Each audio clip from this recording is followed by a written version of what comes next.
नमस्कार, स्वागत है आप सभी का संसद टीवी की खास पेशकश चुनावी रण 2023 में। मैं हूं प्रीति सिंह। 2024 के लोकसभा चुनाव से पहले जिन 5 राज्यों के विधानसभा चुनाव पर सबकी नजरें थी, उन 5 राज्यों के लिए चुनाव आयोग ने तारीखों का ऐलान कर दिया है। जैसे ही चुनाव आयोग ने तारीखों की घोषणा की, वैसे ही इन राज्यों में सियासी पारा चढ़ने लगा है। चुनाव आयोग ने मध्य प्रदेश, राजस्थान, छत्तीसगढ़, तेलंगाना और मिजोरम में विधानसभा चुनाव की तारीखों का ऐलान कर दिया। इन राज्यों में चुनावी प्रक्रिया 27 दिन चलेगी। सबसे पहले मिजोरम में 7 नवंबर को मतदान होगा। इसके बाद मध्य प्रदेश में 17 नवंबर को वोटिंग होगी। छत्तीसगढ़ में 2 चरणों में 7 नवंबर और 17 नवंबर को मतदान होगा। फिर 23 नवंबर को राजस्थान और 30 नवंबर को तेलंगाना में वोट डाले जाएंगे। सभी 5 राज्यों में एक साथ 3 दिसंबर को रिजल्ट आएंगे। मध्य प्रदेश में अभी बीजेपी सत्ता में है, तो राजस्थान और छत्तीसगढ़ में कांग्रेस की सरकार है। तेलंगाना में केसीआर की पार्टी बीआरएस की, तो वहीं मिजोरम में मिजो नेशनल फ्रंट सत्ता में है। चुनाव की तारीखों का ऐलान हो चुका है और इसी के साथ इन राज्यों में आदर्श आचार संहिता भी लागू हो गई है। 3 दिसंबर को मतगणना होगी। चुनाव आयोग ने कहा है कि 5 दिसंबर से पहले चुनावी प्रक्रिया पूरी हो जाएगी। इन 5 राज्यों में सियासत किस ओर करवट लेगी, फिलहाल अंदाजा लगाना मुश्किल है। हर पार्टी हवा का रुख अपनी तरफ मोड़ना चाहती है, लेकिन आखिरी फैसला इन राज्यों के मतदाताओं को ही लेना है। अगले आधे घंटे में इन 5 राज्यों से जुड़ी तमाम खबरें, हर वो जानकारी जो इन राज्यों के चुनाव के लिहाज से अहम है।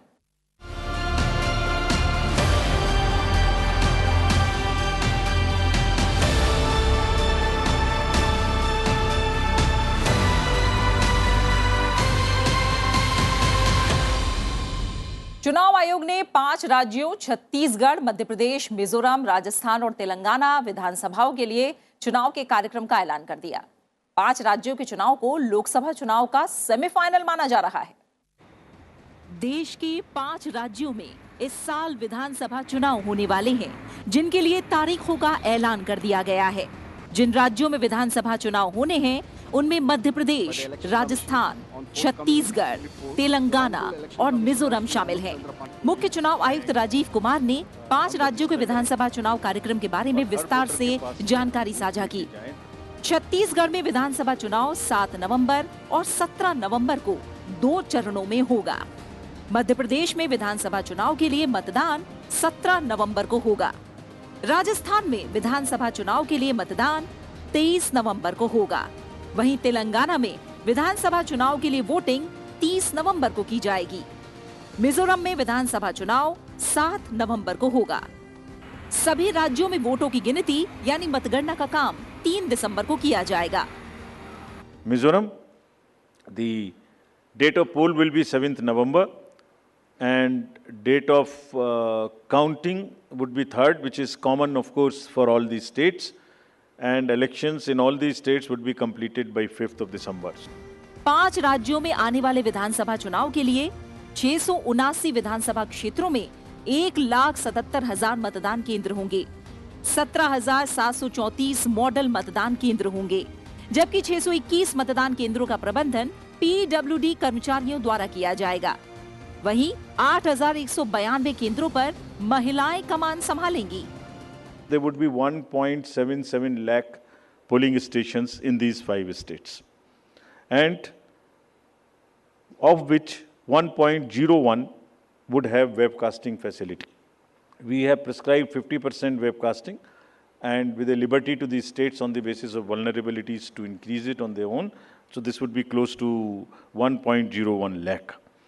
Then all this would be monitored through the control rooms, and the number of women managed polling stations would be, there would be 17,734 polling stations which will be model polling stations. There would be PWD managed polling stations, 621, and women managed would be 8,192, more than one in most of the constituencies.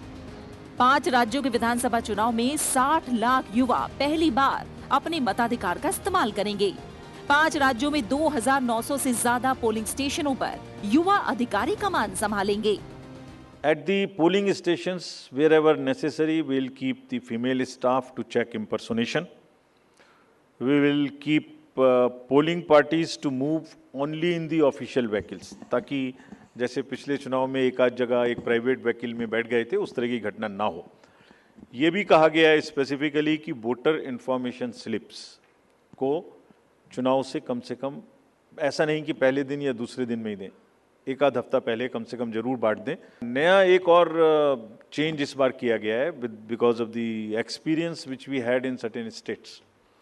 जो polling personal हैं उनको postal ballot मिलता था, और postal ballot मिलने के बाद वो उसको घर ले जा सकते थे और कभी भी बाई पोस्ट भेज सकते थे till the date of counting. That's the standard practice for the postal ballot. It has been changed now. ये इसलिए कि बहुत सारे पोलिंग पर्सनल्स कुछ स्टेट में कंबाइन होके पोस्ट पोल अपनी कोई न्यूसेंस वैल्यू क्रिएट करते हैं, बिकॉज मार्जिन्स बहुत कम होते हैं, तो अगर 100, 200, 400 लोग भी मिल जाएं तो वो इन्फ्लुएंस कर सकते हैं। So this could be A post pole opportunity for some to influence the voters or influence the results. Therefore, all of them now onwards in all the elections will vote only at the facilitation center when they come for training. मुख्य चुनाव आयुक्त ने जानकारी दी कि 17 अक्टूबर से 30 नवंबर तक देश में किसी को भी वोटर लिस्ट से संबंधित कोई भी संशोधन कराना हो तो कराया जा सकेगा। Summary revision for the year 24 would start from 17/10/23. Draft rolls will be published on 17/10/23. तो मेरे सभी वोटर्स से आपके माध्यम से अनुरोध है कि अपना अपना नाम देखें, अपना अपना पोलिंग स्टेशन देखें। कोई भी नाम किसी को ऐड कराना है, या हमारे यंग वोटर्स को तो ऐड कराएं, महिलाओं को जिसको भी ऐड कराना है ऐड कराएं उसमें। किसी को चेंज करना है, फ़ोटो चेंज करनी है, मोबाइल नंबर लिखना है तो लिखाएं। घर घर में house to house survey would be undertaken by BLOs from 17/10/23 to 30/11/23, यानी 17 अक्टूबर 23 से 30 नवंबर 23 तक। 5 राज्यों में दिव्यांग के कुल मतदाताओं की संख्या 17,34,000 है। अगर वो मतदान केंद्र पर आकर मतदान नहीं करते हैं तो उन्हें उनके घर से भी मतदान करने की सुविधा मिलेगी। Coming to the assured minimum facilities, every polling station would have toilet, drinking water, ramp, light, help desk, signage। सभी पोलिंग स्टेशंस पे सुविधा होगी, और प्रयास ये है कि पहले आपको पूरी तरीके से वोटर लिस्ट में शामिल करें। शामिल करने के बाद आपकी जो वोटिंग एक्सपीरियंस है पोलिंग स्टेशन पे, उसको भी और सहज और सुगम बनाएं, और उसको ये भी माध्यम बनाएं कि सोसाइटी में PWDs, transgender, women, old age, सब किसी को सेंसिटिविटी स्पेसिफिकली एक through the medium of the voting it gets reflected, and entire we showcase and we put an example before the society that yes, at the polling station when we can do this respect and the separate treatment for them which is their due, why can't we do it elsewhere in the society? So this is our modest effort. They will have the facility to vote from their home. Form 12D 5 दिन के अंदर वो भर सकते हैं। मिजोरम, छत्तीसगढ़, राजस्थान, तेलंगाना और मध्य प्रदेश की विधानसभा सीटों को मिलाया जाए तो कुल सीटें 679 हैं, जिन पर चुनाव होना है। चुनाव तारीखों के साथ ही इन राज्यों में चुनाव सरगर्मियां तेज हो गई हैं। चुनाव को लेकर सभी राजनीतिक पार्टियों ने कमर कस ली है। चुनाव आयोग ने राजस्थान समेत 5 राज्यों में चुनाव की तारीखों की घोषणा की है। राजस्थान में 23 नवंबर को एक चरण में मतदान होगा, जबकि मतगणना 3 दिसंबर को होगी। चुनाव की तारीखों के ऐलान के साथ ही प्रदेश में आदर्श आचार संहिता लागू हो गई है। अब प्रत्याशियों का चुनावी प्रचार का खर्च जुड़ने लगेगा। प्रदेश में 5,26,80,545 मतदाता अपने मताधिकार का प्रयोग करके नई सरकार चुनेंगे। मौजूदा राजस्थान विधानसभा का कार्यकाल 14 जनवरी 2024 को खत्म हो रहा है। राजस्थान की राजधानी जयपुर राज्य की राजनीतिक गतिविधियों का केंद्र। जैसे ही राजस्थान विधानसभा चुनाव के लिए तारीखों का ऐलान हुआ, गुलाबी नगरी में हल्की ठंड के बीच चुनावी तपिश बढ़ गई। राजस्थान में 23 नवंबर को एक चरण में मतदान होगा। 3 दिसंबर को नतीजे आने के बाद ये तय हो जाएगा कि राजाओं की भूमि और रजवाड़ों की धरती पर अगले 5 साल कौन राज करेगा। राजस्थान में विधानसभा चुनाव के लिए 30 अक्टूबर को अधिसूचना जारी होगी। नामांकन की आखिरी तारीख 6 नवंबर है। 7 नवंबर तक नामांकन पत्रों की जांच होगी। प्रत्याशी 9 नवंबर तक नाम वापस ले सकते हैं। अंतिम सूची के अनुसार प्रदेश में 5,26,80,545 मतदाता पंजीकृत हैं। इनमें से 2,73,58,627 पुरुष और 2,51,79,422 महिला मतदाता शामिल हैं। इससे पहले 2018 के विधानसभा चुनाव में प्रदेश में 4,77,89,000 मतदाता थे। इनमें 2,49,61,000 महिलाएं थीं और 2,28,27,000 महिला वोटर शामिल थीं। इस लिहाज से देखें तो प्रदेश में 48,91,545 मतदाताओं की संख्या में इजाफा हुआ है। Rajasthan, where the date of poll will be 23rd November in one phase entirely in Rajasthan. The date of issue of Gazette notification would be 30th October and date of counting for everyone being 3rd of December. Rajasthan विधानसभा की 200 सीटों पर चुनाव होने हैं, जिसमें बहुमत के लिए 101 सीटें चाहिए। आरक्षित सीटों में एससी 25 सीटें हैं, जबकि एससी 34 सीटें हैं। वहीं सामान्य वर्ग की 141 सीटें शामिल हैं। चुनाव आयोग ने पिछले चुनाव की तर्ज पर ही प्रदेश में एक चरण में मतदान कराने का फैसला लिया है। इसके लिए प्रदेश में 51,756 बूथों पर एक साथ वोटिंग की जाएगी। चुनाव में दिव्यांग मतदाताओं, 80 वर्ष से ज्यादा आयु के वरिष्ठ नागरिकों के लिए खास पहल की गई है। चुनाव संचालन नियम 1961 के नियम 27A में संशोधन किया गया है। इसके तहत अब दिव्यांग और बुजुर्ग मतदाताओं को डाक मतपत्र की वैकल्पिक सुविधा प्रदान की गई है। 23 नवंबर को सभी मतदान केंद्रों पर मतदान शुरू होने से 90 मिनट पहले मॉक पोल होगा, जिसके जरिए ईवीएम की जांच की जाएगी। आपराधिक छवि वाले उम्मीदवार को अपनी जानकारी देनी होगी। चुनाव लड़ने वाले इन प्रत्याशियों को अखबारों में 3 बार ये प्रकाशित कराना होगा कि उन पर किस किस तरह के और कितने प्रकरण दर्ज हैं। वहीं पार्टी को चुनाव आयोग को बताना होगा कि आपराधिक प्रकरण में लिप्त प्रत्याशी को टिकट क्यों दिया गया है। साथ ही 31 अक्टूबर तक पार्टियों को चंदे की जानकारी देनी होगी। चुनाव के बाद खर्च की जानकारी भी देनी होगी। रिपोर्ट के बाद पार्टी को टैक्स छूट मिलेगी। मौजूदा राजस्थान विधानसभा का कार्यकाल 14 जनवरी 2024 को खत्म हो रहा है। चुनाव आयोग की विधानसभा चुनाव की तारीखों के ऐलान के साथ ही अब बारी वोटर्स की है। राजस्थान में 5 करोड़ से ज्यादा वोटर राजस्थान की सियासी तस्वीर तय करने वाले हैं। चुनाव आयोग ने मध्य प्रदेश विधानसभा चुनाव के लिए कार्यक्रम का ऐलान किया। सूबे में 2018 की ही तरह एक फेज में वोट डाले जाएंगे। मध्य प्रदेश में 17 नवंबर को वोटिंग होनी है। वोटों की गिनती 3 दिसंबर को होगी। सूबे की सत्ता पर अगले 5 साल तक किसका राज होगा? 5 करोड़ 60 लाख से ज्यादा मतदाता अपना फैसला 17 नवंबर को ईवीएम में कैद करके करेंगे। मध्य प्रदेश में विधानसभा की 230 सीटें हैं। मध्य प्रदेश विधानसभा चुनाव की तारीखों की घोषणा के साथ ही प्रदेश में आचार संहिता लागू हो गई है। प्रदेश में 5 करोड़ 61 लाख 36 हजार से अधिक वोटर हैं। प्रदेश के कुल 5.6 करोड़ मतदाताओं में 2.88 करोड़ पुरुष और 2.72 करोड़ महिला मतदाता हैं। इनमें ऐसे मतदाताओं की तादाद 22,36,000 है जो पहली बार मताधिकार का प्रयोग करेंगे।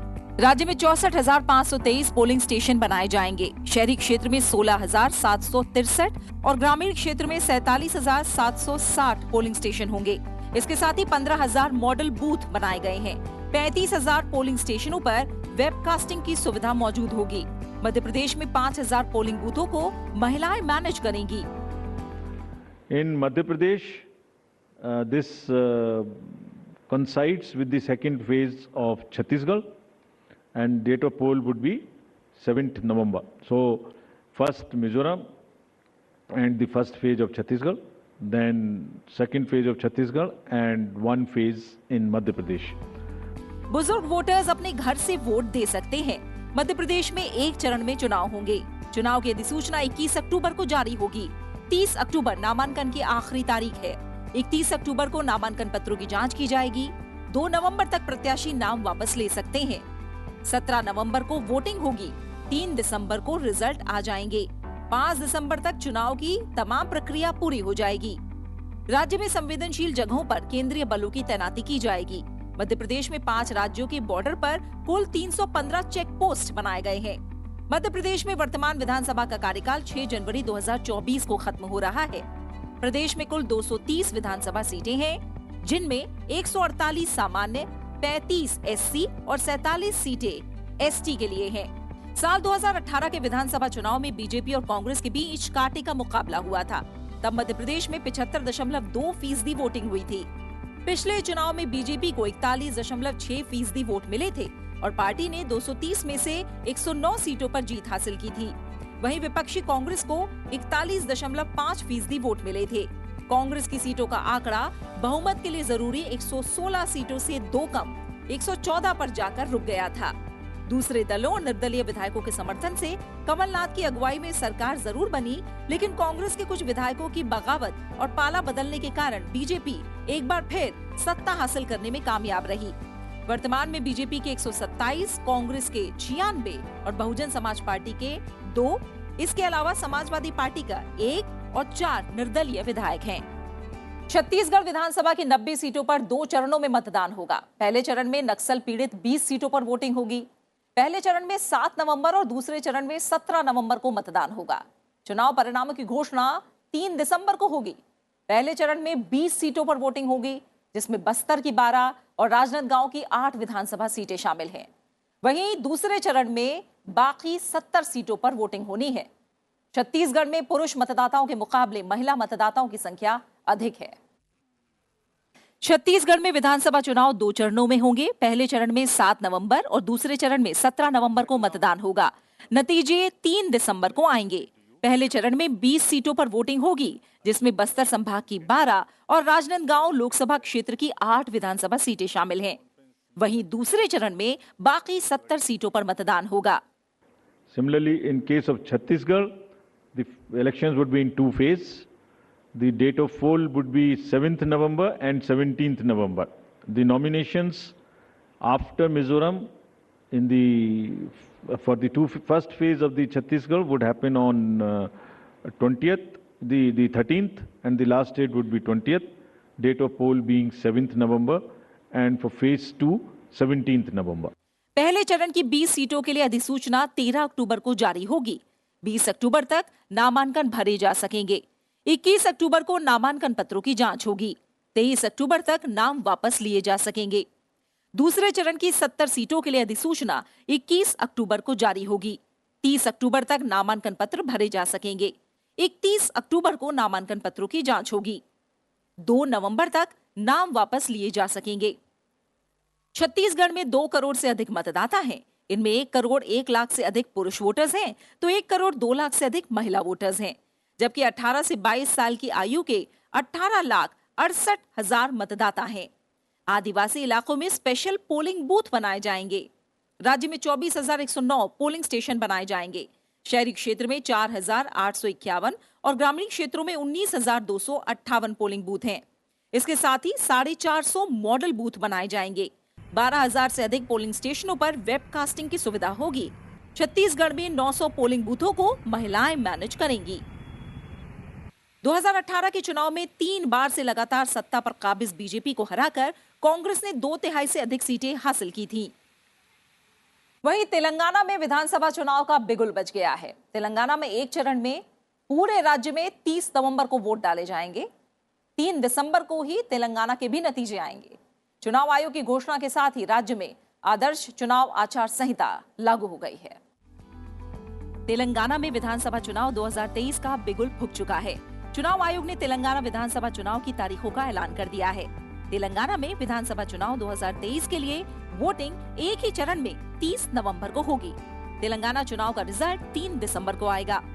तेलंगाना विधानसभा में 119 सीटें हैं। राज्य में 3 नवंबर को अधिसूचना जारी होगी। नामांकन पत्रों की जांच 13 नवंबर को होगी। नामांकन वापस लेने की आखिरी तारीख 15 नवंबर है। तेलंगाना में मतदान की तारीख 30 नवंबर है। तेलंगाना विधानसभा के नतीजे 3 दिसंबर को आएंगे। तेलंगाना राज्य सरकार का मौजूदा कार्यकाल जनवरी 2024 में समाप्त हो रहा है। तेलंगाना में कुल 3 करोड़ 16 लाख मतदाता हैं। जिनमें 1,58,00,000 पुरुष और 1,58,00,000 महिला मतदाता शामिल हैं। वहीं इस बार के विधानसभा चुनाव में पहली बार 8,11,000 नए मतदाता हिस्सा लेंगे। बीजेपी की नजरें तेलंगाना पर मजबूती से हैं। उत्तर, पूर्वोत्तर और पश्चिम में काफी मजबूत पार्टी संगठन बनाने के बाद बीजेपी पूर्वी तट और दक्षिण में अपने आधार का विस्तार करना चाहती है। इस लिहाज से बीजेपी के लिए तेलंगाना काफी अहम माना जा रहा है। मिजोरम विधानसभा चुनाव की तारीखों का ऐलान आयोग ने कर दिया है। मिजोरम में 7 नवंबर को वोटिंग होगी। नतीजों का ऐलान 3 दिसंबर को ही होगा। मिजोरम में 40 विधानसभा सीटें हैं। मिजोरम में विधानसभा चुनाव का बिगुल बज गया है। इसके साथ ही राज्य में चुनावी सरगर्मियां जोर पकड़ने लगी हैं। राज्य में एक चरण में 7 नवंबर को मतदान होगा। वहीं 3 दिसंबर को चुनावी नतीजे आएंगे। चुनाव आयोग की घोषणा के साथ ही राज्य में आदर्श चुनाव आचार संहिता लागू हो गई है। Date of poll will be 7th November and date of counting would be 3rd, which is common of course for all these states, and elections in all these states would be completed by 5th of December. Mizoram विधानसभा चुनाव के लिए 13 अक्टूबर को अधिसूचना जारी की जाएगी।